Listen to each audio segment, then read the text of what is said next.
Hola chicos, ¿cómo están? Nuevamente les doy la bienvenida a nuestras clases virtuales. Les saluda la profesora Dina Espinosa y espero pues se encuentren bien en casa en compañía de sus seres queridos y recuerden que debemos hacer caso a las disposiciones de nuestras autoridades, ¿no? Del gobierno, para que de esa manera podamos vencer juntos al COVID-19 y restablecer nuestras actividades, reencontrarnos nuevamente de manera presencial en las aulas. Así es que, sin más que decirles, vamos a empezar con nuestro tema del día de hoy. Bueno, en realidad durante esta semana estamos haciendo clases de repaso y es lo que está programado, así es que empecemos con todas las energías.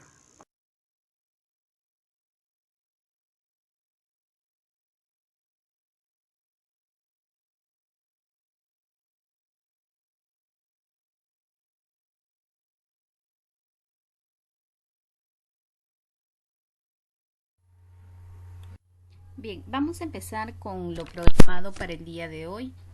Y si bien es cierto, pues ya, como se dijo anteriormente, tenemos programado los temas de repaso.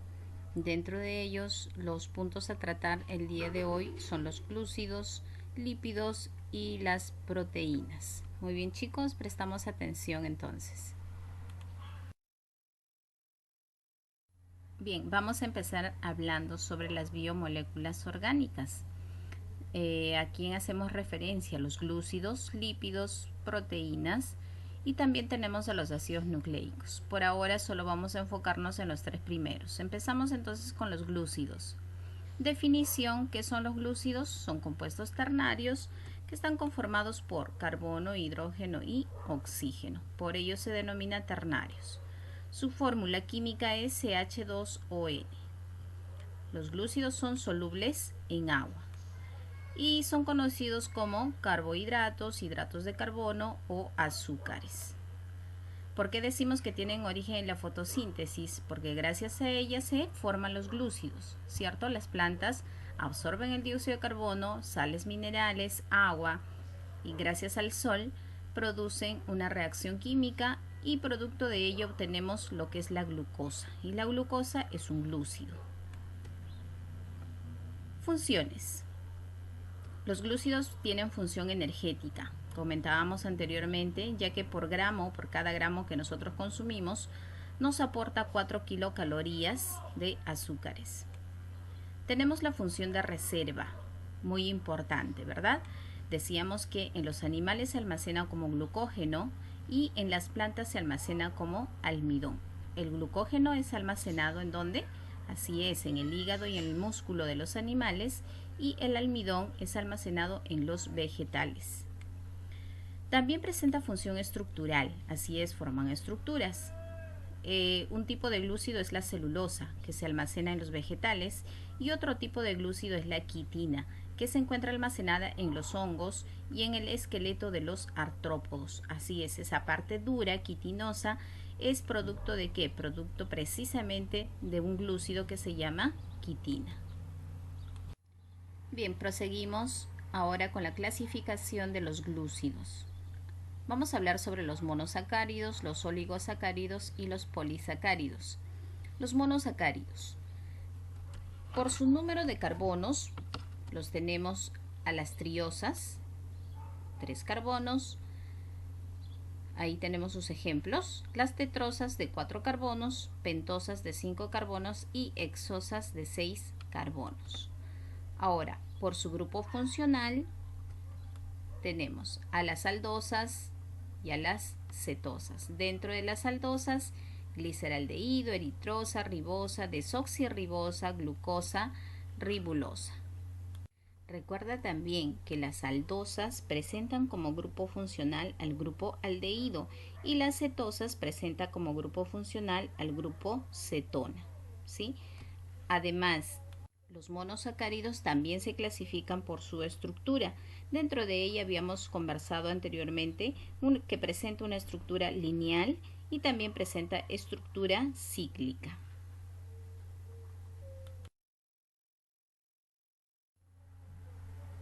Bien, continuamos con los oligosacáridos. Son glúcidos formados por pequeños números de monosacáridos. Así es, dentro de ello vamos a encontrar a los disacáridos. ¿Qué son los disacáridos? Resultan de la unión de dos monosacáridos. Su nombre nos está indicando. Ahora, ¿cómo es que se unen? Mediante un enlace glucosídico. Recuerda que hay dos tipos de enlace, glucosídico alfa y glucosídico beta. ¿Cuándo era alfa? Cuando tenía una unión lineal, y beta cuando tenía una unión, digamos, en zigzag. Ejemplo de disacáridos, los tres comunes, ¿verdad?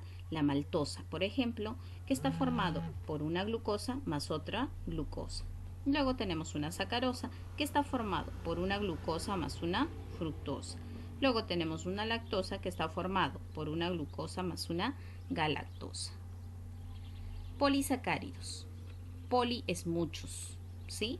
Entonces vamos a hablar de aquellos azúcares que están conformados por la unión de muchos monosacáridos. Se subdividen, ¿verdad? Primero tenemos a los homopolisacáridos. ¿Quiénes son los homopolisacáridos? Tenemos al almidón. El almidón constituye la reserva energética en las plantas, como es la amilosa, por ejemplo, o la amilopectina.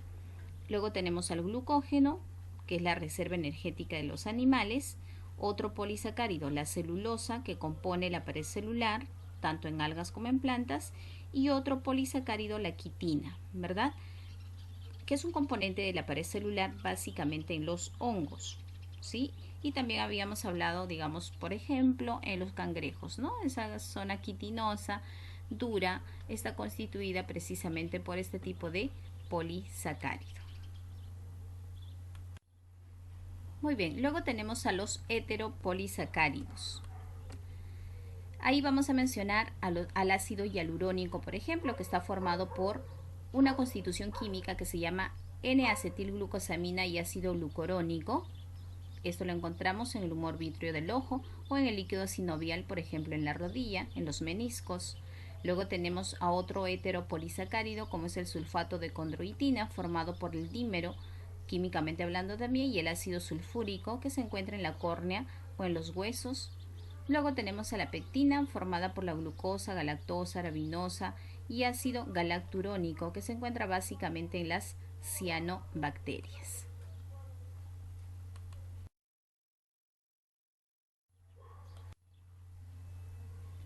Proseguimos con los lípidos.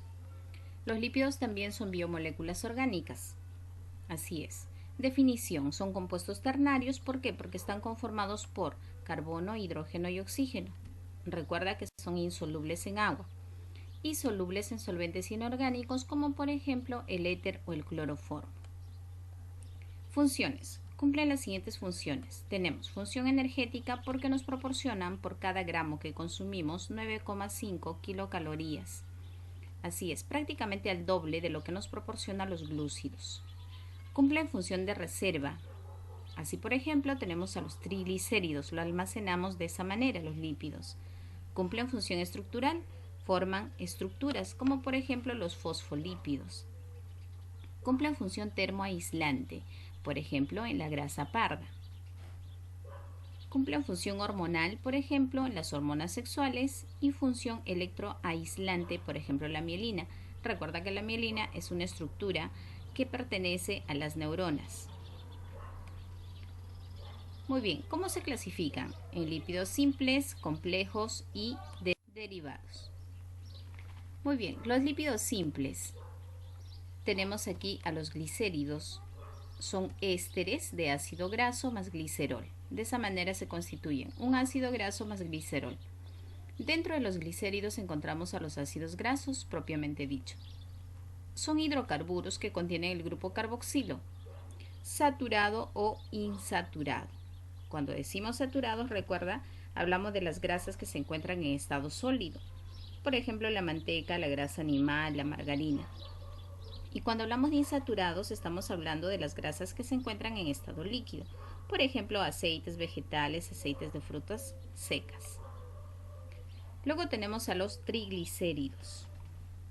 Es una grasa neutra, más abundante, gran reserva energética y está formado químicamente por glicerol y 3 ácidos grasos. Luego tenemos a las ceras. Las ceras son ésteres de ácido graso con alcohol. De esa manera se encuentran constituidos ácidos grasos con alcohol. ¿Dónde lo encontramos? Por ejemplo, en la lanolina, en el caso de las ovejas. Así es, en la lana prácticamente de las ovejas. Luego tenemos a la cutina, que se encuentra en la epidermis de la planta.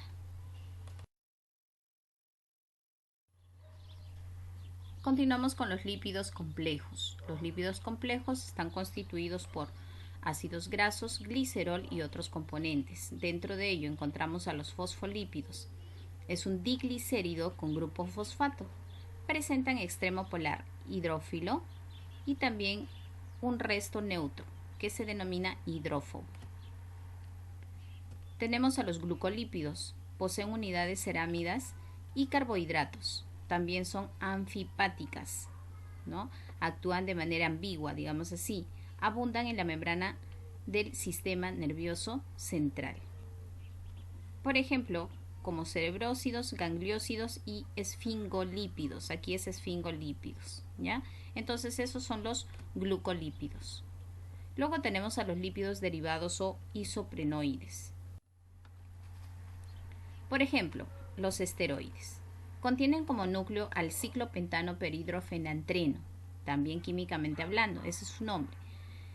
Colesterol, otro esteroide, ácidos biliares, también las hormonas sexuales también están dentro de los esteroides y la vitamina D. Luego tenemos a los carotenoides, que son los pigmentos vegetales, como el betacaroteno, la xantófila y el licopeno.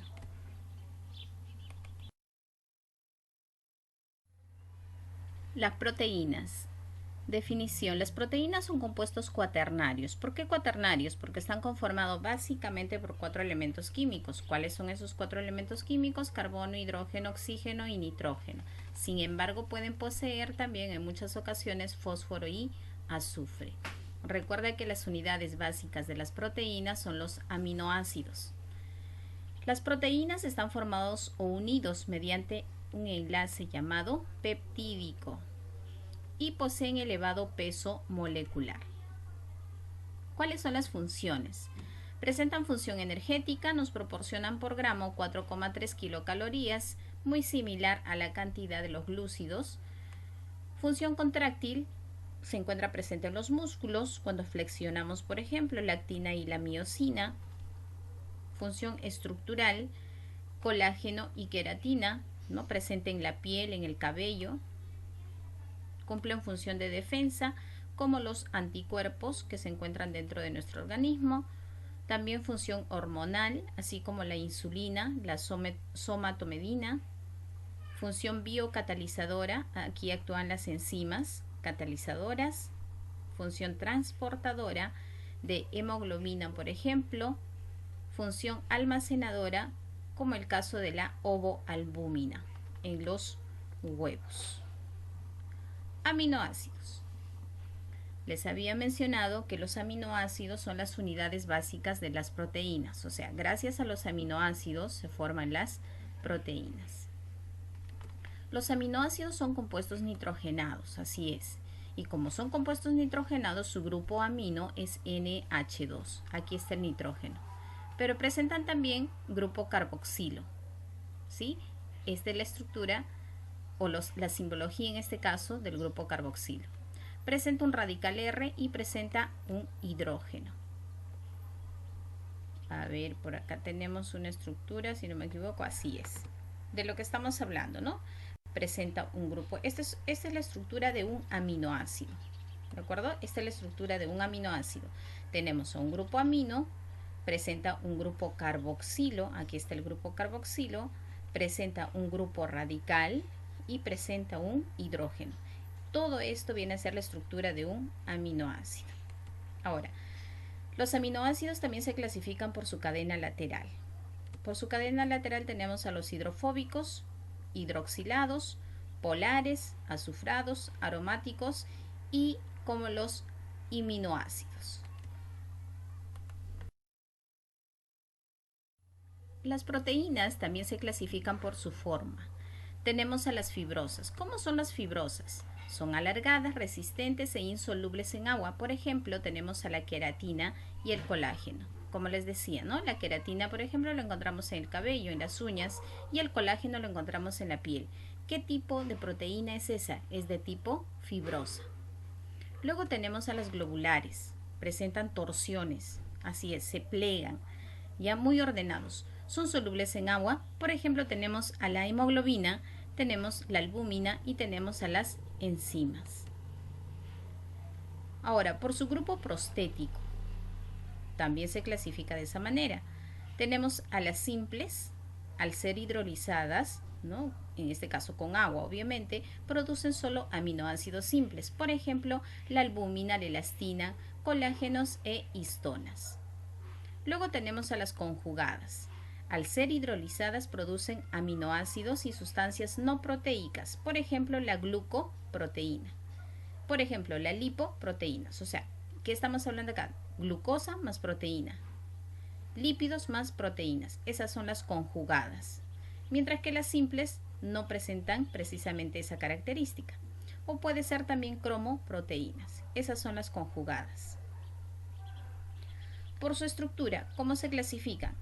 En primarias, secundarias, terciarias y cuaternarias. Recuerda que las primarias es una secuencia, mira acá, una secuencia de ¿qué? De aminoácidos. En el caso de las secundarias, ¿qué sucede con esos aminoácidos? La estructura primaria adopta una forma helicoidal. En el caso de las terciarias también podemos visualizar la presencia de esos aminoácidos, pero solo contiene parte de la forma helicoidal y plegada, ¿no? O sea, tenemos acá los aminoácidos, pero se encuentran en una parte.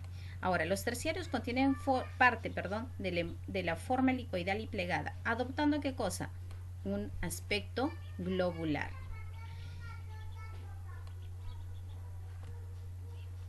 Y en el caso de la estructura cuaternaria, ya como podemos observar acá, es una proteína que consiste o está constituida por una gran cadena de aminoácidos. Vamos a trabajar el libro página 241. Supongo que ya lo trabajaron, esto quedó de tarea. Sin embargo, vamos a cotejar sus respuestas. ¿Sí? Verificamos. Número 1. Dice, los átomos más importantes en los seres vivos son el oxígeno, hidrógeno y el nitrógeno. Siguiente, la hemoglobina es al hierro como la clorofila es al magnesio. Número 3. En la materia viviente, el agua es considerada un disolvente universal por su carácter dipolar. Número 4. Principal componente inorgánico de la materia viva, tenemos al agua. Número 5. Elemento que participa en la coagulación sanguínea, calcio. Número 6. Principal componente inorgánico en los huesos y dientes, la hidroxiapatita. Número 7. El pH de la molécula del agua es 7. Número 8. Es un bioelemento primario, estamos hablando del carbono. Número 9. El cobre es componente de la hemoglobina. Número 10. El hierro es a la hemoglobina como el magnesio es a la clorofila. Proseguimos con la página 247. Número 1 dice lo siguiente: la A es la principal molécula utilizada por la célula para obtener energía, la glucosa, ¿verdad? Número 2 son ejemplos de polisacáridos, tenemos a la celulosa, almidón y glucógeno. Número 3, los polisacáridos en los organismos cumplen una función principalmente energética, sin embargo algunos sirven como elementos. Estamos hablando de la celulosa que cumple función estructural. Número 4, el monómero del almidón es un polisacárido. Número 5, el enlace que une a los monosacáridos se denomina enlace glucosídico. Número 6, es el azúcar más dulce, la fructuosa. Número 7, proporciona energía a los espermatozoides, también la fructuosa. En la pared celular de la fruta encontramos lignina. Número 9, dos moléculas de glucosa forman una maltosa. Y número 10 es un glúcido localizado en la semilla de la cebada. Estamos hablando de la maltosa. Cumplir con las siguientes indicaciones. Número 1, No es necesario transcribir, tampoco se imprime las clases, ya que es repaso de lo trabajado anteriormente. Deben sí cotejar sus respuestas según las páginas del libro y en el foro se les deja una pequeña actividad, responder y reenviarlo por el mismo medio para su respectiva revisión. Muy bien, chicos, muy agradecida con ustedes, cuídense mucho, nos vemos la próxima.